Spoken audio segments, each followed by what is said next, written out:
Good evening, नमस्कार, बहुत बहुत स्वागत है सुपर प्राइम टाइम में। आप देख रहे हैं किस्सा कुर्सी का। मैं हूं अमित सिंह। आज बंगाली कैलेंडर का पहला दिन है, फर्स्ट डे। पूरे बंगाल में आस्था और सांस्कृतिक छटा बिखरी हुई है। श्रद्धालुओं ने दिन की शुरुआत मंदिरों में पूजा अर्चना से दर्शन से की। ममता बनर्जी भी मंदिर गई और पूजा अर्चना की। ममता का चुनाव से ठीक पहले मंदिर जाना टीएमसी की सॉफ्ट हिंदुत्व की रणनीति मानी जा रही है, लेकिन वही टीएमसी सांसद सैनी घोष के गाने दिल में काबा आंखों में मदीना को तुष्टीकरण की राजनीति बताया जा रहा है। यानी ममता बनर्जी सॉफ्ट हिंदुत्व के साथ तुष्टीकरण दोनों का एक कॉकटेल लेकर चल रही हैं। तो क्या बंगाल में काबा और काशी अब सियासी बन चुका है? क्या मंदिर और मक्का मदीना के नाम पर दीदी बहुसंख्यक और अल्पसंख्यकों दोनों को साधने की कोशिश कर रही है? किस्सा कुर्सी की प्राइम टाइम में ओपनिंग स्टोरी आपके लिए।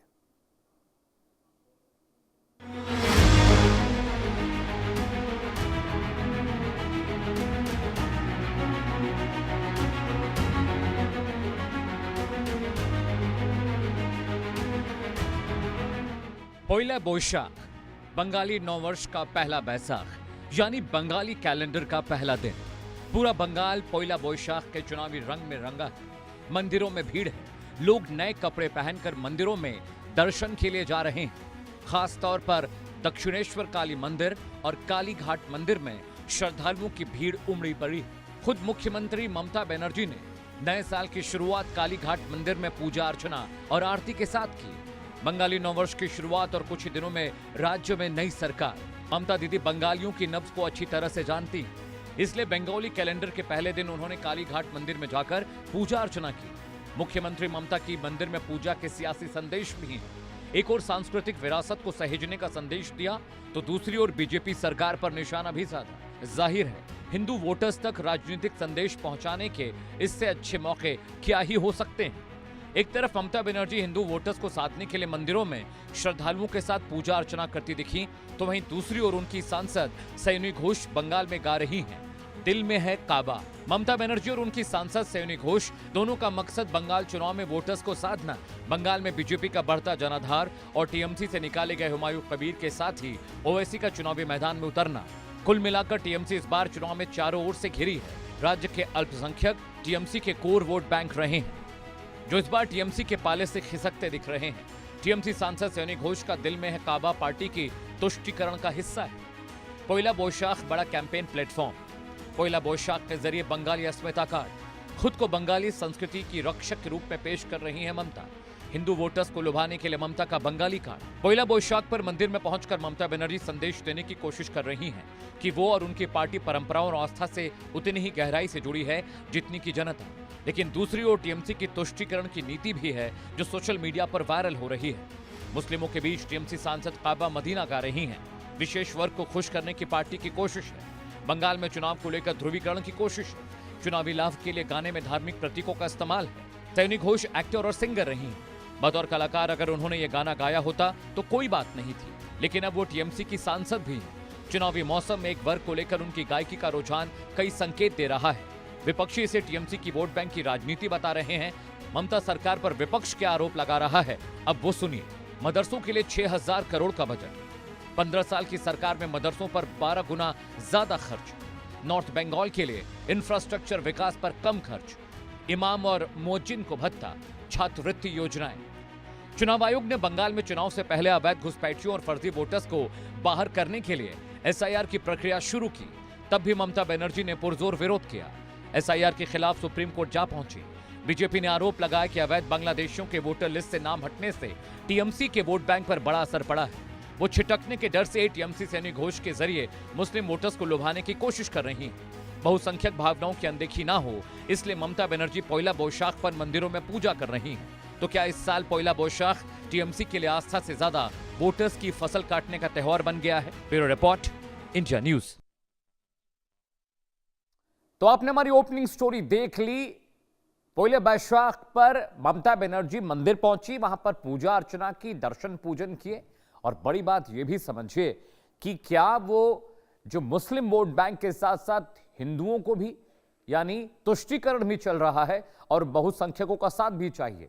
रैनिक दत्ता मेरे सहयोगी ग्राउंड जीरो से जुड़ रहे हैं। रैनिक, आज जो तस्वीरें देखने को मिली कोलकाता से, अमूमन वो तस्वीरें यदा कदा देखने को मिलती है। ममता बनर्जी पर आरोप ये लगते रहे कि वो तुष्टीकरण की राजनीति करती हैं, मदरसों को फंड करती हैं, लेकिन विकास के नाम पर उनके पास सिफर होता है, शून्य होता है। क्या ममता एक साथ बहुसंख्यक और अल्पसंख्यक दोनों को साधने की कोशिश कर रही हैं? हाँ, एकदम ही देखिए, अगर जिस तरीके का तस्वीर अगर बात किया जाए तो उसमें ममता बनर्जी का दो तरीके का तस्वीर आपको देखने को मिलेगा। क्योंकि कुछ दिन पहले अगर बात किया जाए तो कुछ दिन पहले ईद का जब अनुष्ठान था, उस अनुष्ठान में भी ममता बनर्जी पहुंचे थी। ममता बनर्जी पहुंचने के बाद उस जगह से बहुत सारे ऐसा भड़काऊ बयान भी ममता बनर्जी की तरफ से दिया गया था। मगर दूसरी तरफ अगर देखा जाए तो इस बार जो नववर्ष है, आज बंगाली का नववर्ष है, बंगाली नववर्ष के दिन जिस तरीके से ममता बनर्जी पूजा अर्चना कर रहे हैं, जिस तरीके से लोगों को साथ लेकर चल रहे हैं, तो उसमें ममता बनर्जी के मन में एक डर देखने को मिल रहा है। क्योंकि अगर देखा जाए तो पिछले कुछ सालों का अगर बात किया जाए तो 2021 हो, 2024 हो, इसमें ममता बनर्जी का जिस तरीके से हाव भाव था, ममता बनर्जी जिस तरीके से खुद का प्रचार करते थे, जिस तरीके से एक समुदाय के पास ज्यादा पहुंचने का आरोप उनके ऊपर लगा था, उसी को मिटाने का कोशिश अभी ममता बनर्जी की तरफ से किया जा सकता है, बोल सकते हैं। क्योंकि ये जो तस्वीर आप देख रहे हैं, ये तस्वीर अगर देखा जाए तो बीजेपी जब से बंगाल में खुद का पकड़ बढ़ा रहा है, बीजेपी जब से पश्चिम बंगाल में हिंदुत्व का जो जगह उसको लेकर लड़ाई कर रहे हैं, ठीक उसके बाद से ममता बनर्जी का तस्वीर जो है वो बदलने लगा है। ममता बनर्जी का इस तरीके का जो तस्वीर वो सामने आने लगा है। और ममता बनर्जी अगर देखा जाए तो इस बार भी जितना भी प्रचार हुआ है उसमें ममता बनर्जी हर एक समुदाय को खुश रखने का कोशिश ममता बनर्जी की तरफ से वो प्रचार मंच से देखने को मिला है। क्योंकि ममता बनर्जी जब भी जिस जगह पे जाते हैं उस जगह का जो लोकल लोग है उनके ऊपर बेस करके ममता बनर्जी का बयान जो है वो सेट होता है। अगर आप देखेंगे कि ममता बनर्जी का ये जो पश्चिम बंगाल चुनाव को लेकर पूरा प्रचार का प्रक्रिया चल रहा है, इस प्रचार प्रक्रिया के दौरान ममता बनर्जी जब नॉर्थ बंगाल पहुंची थी तो नॉर्थ बंगाल की भाषा में बात की थी। उधर जाके कूच बिहार में जाके नॉर्थ बंगाल में जाके राजवंशी संप्रदाय के बारे में बात किया था ममता बनर्जी ने। और उसके बाद अगर देखा जाए तो मालदा मुर्शिदाबाद में जब ममता बनर्जी का सभा हो रहा है उस टाइम पर संख्यालघु संप्रदाय को लेकर बात कर रहे हैं, एसआईआर को लेकर बात कर रहे हैं, संख्यालघु संप्रदाय को किस तरीके से सुविधा मिलेगा, मद्रासा को लेकर ममता बनर्जी की तरफ से बयान दिया जा रहा है। मगर दूसरी तरफ अगर देखा जाए तो आज बंगाली नववर्ष के दिन जब बीजेपी की तरफ से बंगाली नववर्ष को पूरा उद्यापन किया जा रहा है, लगातार हर एक जगह पर बीजेपी की तरफ से नववर्ष को लेकर रैली निकाला जा रहा है, ठीक उसी दौरान ममता बनर्जी भी ये नववर्ष के दिन एकदम सुबह सुबह ममता बनर्जी की तरफ से सोशल मीडिया में पोस्ट होता है, उसके बाद ममता बनर्जी की तरफ से पूजा अर्चना भी किया जाता है। यानी इस तरीके का तस्वीर चेंज अगर देखा जाए तो इसमें ममता बनर्जी बोल सकते हैं कि इस चुनाव में बहुत ही सोच समझकर स्टेप जो है वो ममता बनर्जी की तरफ से लिया जा रहा है। यानी कि आप साथ रहिएगा, मैं आपके पास आ रहा हूं। इस बीच कल से संसद का विशेष सत्र शुरू हो रहा है। इस दौरान महिला आरक्षण को लेकर सरकार चर्चा करने जा रही है। यह बिल पेश किया जाएगा और प्रधानमंत्री मोदी जी ने यानी मोदी सरकार ने 2029 से पहले लोकसभा और राज्यसभा की विधानसभाओं में महिलाओं के लिए 33% आरक्षण लागू करने की तैयारी की थी। 16 अप्रैल से 18 अप्रैल तक बुलाए गए विशेष सत्र के दौरान नारी शक्ति वंदन अधिनियम को जल्द से जल्द लागू करने के लिए एक संविधान संशोधन विधेयक और परिसीमन कानून से जुड़ा एक विधेयक भी पेश किया जाना है। कांग्रेस समेत टीएमसी भी नारी शक्ति वंदन अधिनियम की टाइमिंग को लेकर सवाल उठा रही है। विपक्ष इस बिल को कर्नाटक और बंगाल चुनाव के बाद पेश करने की बात कह रहा है। विपक्ष का आरोप है कि बीजेपी महिला आरक्षण बिल के जरिए राजनीतिक फायदा उठाना चाहती है। तो क्या बंगाल में टीएमसी को अपने महिला वोटर्स को छिटकने का डर सता रहा है?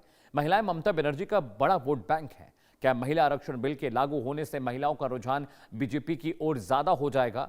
टीएमसी को हार का सामना करना पड़ेगा? इसी बात से विपक्ष लगातार इस बात का विरोध कर रहा है। जी हां, अब महिला आरक्षण बिल यानी नारी शक्ति वंदन विधेयक बंगाल चुनाव में अहम मुद्दा बन गया है। बंगाल में बड़ी संख्या में महिलाएं वोट बैंक टीएमसी का आधार हैं। जाहिर है महिला आरक्षण बिल पास होने से बंगाल की महिलाओं को सीधा संदेश जाएगा कि केंद्र सरकार ने महिलाओं को उनका हक दिया, उन्हें सम्मान दिया। अब ग्राफिक के जरिए आपको बताने और समझाने की कोशिश करते हैं। जी हां, बंगाल में नौकरियों में महिलाओं को करीब 33% आरक्षण है। 3000 रुपए आर्थिक सहायता की भी बात है। महिला आरक्षण बिल में इस तमाम मसलों पर चर्चा भी हुई है। टीएमसी के महिला वोट बैंक में यह बहुत बड़ी सेंधमारी होगी। अगर बीजेपी ये मास्टर स्ट्रोक चलती है तो इसका बहुत बड़ा खामियाजा उन तमाम राज्यों में होगा जहां पर चुनाव होने वाले हैं आने वाले वक्त में भी। लेकिन समझिए, एम फैक्टर यानी महिला फैक्टर क्या है पश्चिम बंगाल की राजनीति में, वो आपको समझाने हम जा रहे हैं। जी हां, ग्राफिक के जरिए आपको बताने जा रहे हैं दर्शकों कि आखिर क्या कुछ है। जी हां, देखिए, टीएमसी की महिला उम्मीदवार, टीएमसी ने 52 महिलाओं को टिकट दिया है। इस बार की बात हम कर रहे हैं। जी हां, अगला इंफॉर्मेशन, करीब 18% महिला उम्मीदवार है। टोटल जितने भी उम्मीदवार कंटेस्टेंट हैं उनमें 18% महिलाएं हैं। टीएमसी की महिला उम्मीदवारों के बारे में आपको बता रहे हैं। टीएमसी ने 52 महिलाओं को टिकट दिया है और करीब 18% उसमें जो महिला है। आगे बढ़ते हैं दर्शकों, ठीक है। 2021 में बीजेपी टीएमसी के वोट शेयर की भी बात कर लेते हैं। आपको मैं 2021 के बंगाल चुनाव बीजेपी और टीएमसी के वोट शेयर दिखाता हूं। आप खुद देखेंगे कि पुरुषों के मुकाबले महिलाओं ने टीएमसी पर ज्यादा भरोसा दिखाया। टीएमसी को महिलाओं के वोट और बीजेपी से ज्यादा मिले ही पुरुषों के मुकाबले भी महिला वोटर्स ने ममता को ज्यादा तवज्जो दी थी। ये डेटा बताने जा रहा है। डेटा आपकी स्क्रीन पर है दर्शकों, देखिए कि यहां पर क्या कुछ चल रहा है। 2021 में बीजेपी टीएमसी के वोट शेयर, महिला वोट शेयर करीब 37% था बीजेपी के लिए, टीएमसी के लिए 50%। पुरुषों की बात करें तो करीब 40% वोट शेयर बीजेपी के खाते में गया था और महिलाओं के खाते में 37% था। वहीं अगर टीएमसी की बात करें तो महिला वोट शेयर 50% गया है और पुरुषों के मुकाबले महिलाओं का जो वोट शेयर वो ज्यादा है, क्योंकि पुरुषों का 46% था। रैनिक दत्ता लगातार मेरे साथ बने हुए हैं। रैनिक, पश्चिम बंगाल में जो चुनाव इस वक्त हो रहे हैं, वोट पड़ने जा रहे हैं, 2 चरणों में चुनाव होगा, 4 मई को नतीजों का ऐलान किया जाएगा। बड़ा सवाल यह भी है रैनिक कि आने वाले टाइम में, आने वाले वक्त में जो महिला वोट बैंक है ममता बनर्जी का, वो बहुत क्रूशियल है। लेकिन महिला आरक्षण विधेयक लाकर कहीं ना कहीं उससे सेंधमारी की कोशिश बीजेपी ने जरूर की है।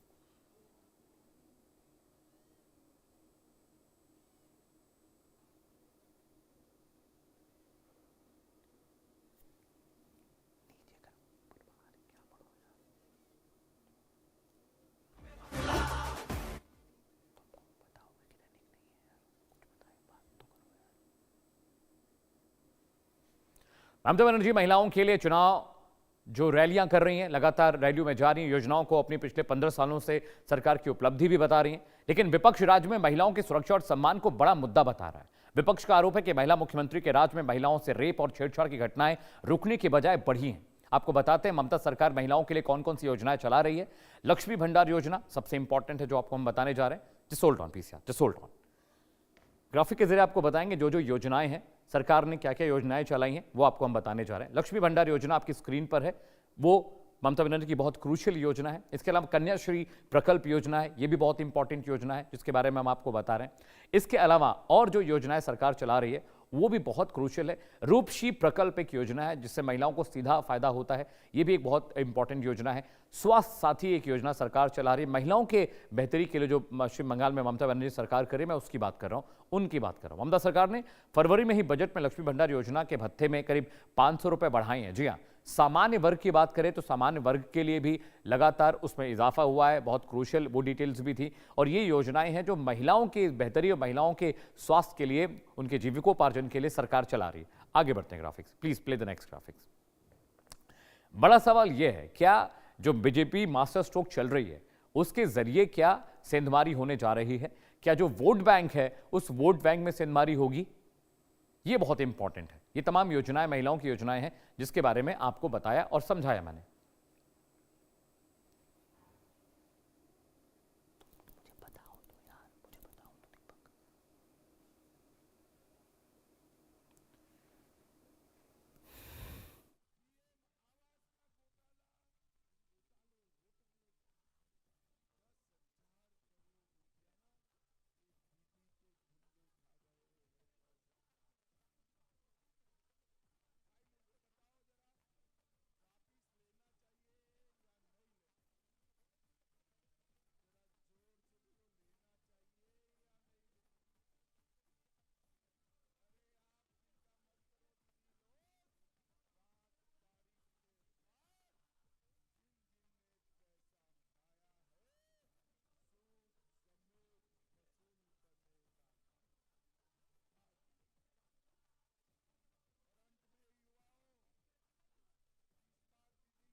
जी हाँ, महिला आरक्षण बिल पर बात करने के लिए मेरे साथ जुड़ रही हैं केंद्रीय मंत्री रक्षा निखिल गडसे। मैम, बहुत बहुत स्वागत है, बहुत शुक्रिया कि आपने इंडिया न्यूज़ के लिए वक्त निकाला और लगातार आप महिलाओं के विकास के लिए लगातार आप काम भी कर रही हैं। मेरा पहला सवाल आपसे मैम यही है कि भारत की डेमोक्रेसी के लिए एक रिफॉर्म के तौर पर पार्लियामेंट में महिलाओं के लिए 33% रिजर्वेशन कितना अहम, कितना जरूरी है और आप इसे कैसे देखती हैं? लगता है कि भारत के लोकतंत्र में काफ़ी बड़ा ऐतिहासिक निर्णय लिया जा रहा है कि जिसके माध्यम से महिलाओं को लोकसभा और विधानसभा में 33% रिजर्वेशन इसके माध्यम से मिलेगा, जो कि मुझे लगता है कि आज के समय की मांग है, क्योंकि कई सालों से महिलाओं को आरक्षण लोकसभा और विधानसभा में मिलना चाहिए, एक ऐसी डिमांड लोगों के बीच में से थी। और जो आदरणीय हमारे प्रधानमंत्री जी ने इस नारी शक्ति वंदन अधिनियम के माध्यम से उसे आगे लाने के लिए कोशिश कर रहे हैं। और आप देख सकते हो कि महिलाओं को सक्षम तरीके से उन्हें आगे लाने के लिए आज हमारे प्रधानमंत्री जी ने सभी अलग अलग सेक्टर में काम करने के लिए काम करते हुए हमें दिखाई दे रहे हैं। 2014 से बेटी बचाओ बेटी पढ़ाओ इस मिशन के साथ आदरणीय प्रधानमंत्री जी ने शुरू की थी कि समाज के हर लेवल से, समाज के हर वर्ग से हम महिलाओं को सशक्त बनाएं, हमारे देश की बेटियों को सशक्त बनाएं और उनके माध्यम से इस देश को हम आगे लेके जाएं। और मुझे लगता है कि आज ये सही समय आ चुका है कि हम उन्हें लोकसभा और विधानसभा में भी उन्हें 33% उन्हें रिजर्वेशन देके उनकी बात इस संसद के माध्यम से हम आगे लेके जाएं और इस देश को विकसित बनाने में एक बड़ा योगदान हमारे महिलाओं के माध्यम से और इस आरक्षण के माध्यम से हमें दिखाई देगा। मुझे जी मैम, बिल्कुल पॉइंट टेकन मैम। मैम, एक बहुत अहम सवाल ये भी है कि ये समझने में हमें मदद कर सकती है कि इसे तुरंत लागू करना है, क्यों ज़रूरी था, इसके लिए स्पेशल सेशन क्यों बुलाना पड़ा? क्योंकि विपक्ष लगातार ये सवाल कर रहा है कि स्पेशल सेशन बुलाने की क्या ज़रूरत थी, जब ये पहले से तय था तो इस पर चर्चा क्यों नहीं की गई बजट सेशन में? मैंने जैसे पहले भी कहा कि ये तुरंत नहीं लाया गया है, इसकी प्रक्रिया कई सालों से शुरू हो चुकी है।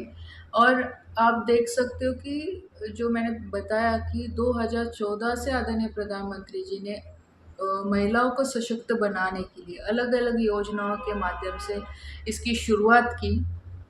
आज हम उस लेवल तक या हम पूरी तरह से सशक्त हो चुके हैं कि आज हम सिर्फ योजनाओं के माध्यम से ना सीमित रहते हुए हम लोकसभा विधानसभा में भी उतने ही भागीदारी के साथ हमारी बात को रख पाए और इस देश को विकसित बनाने में हमारा योगदान हम दे पाए।